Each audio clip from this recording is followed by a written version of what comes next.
இந்த ஃப்ளாட்டில் இருக்கக்கூடிய குழந்தைகள் டாப் மோஸ்ட்ல போறாங்க. ஒரு 4 பேர்த்த பார்த்துட்டேன். அந்த 4 பேருமே அந்த வீட்டில் பொருளாதாரத்தில் படிப்பை விட நார்மலா படிச்சிருக்காங்க. அந்த படிப்புக்கு தகுந்த வேலையை விட அதிகபட்ச வேலை சொல்றாங்க. இவரு விஜய் சொன்னார்ல காலையில, ஒரு 30 வயசுலயே 60 கோடி ரூபாய் சம்பாரிச்சிட்டாங்க அப்படிங்கிற மாதிரி.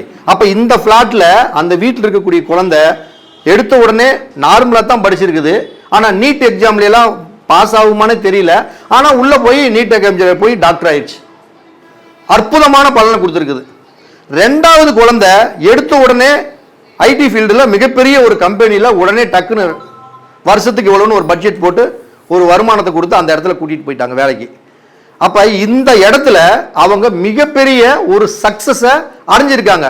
அப்போ இது மாதிரி ஃப்ளாட் எல்லாம் உங்களுக்கு கிடைச்சா நீங்கள் தாராளமாக வாங்கினீங்கன்னா செல்வ செழிப்பு, பொருளாதார முன்னேற்றம், குழந்தைகளுடைய கல்வி நிலையில வளர்ச்சி, உங்களுடைய தொழிலில் ஒரு அபரிவிதமான வளர்ச்சி எல்லாம் நிச்சயமாக கொடுக்கும்.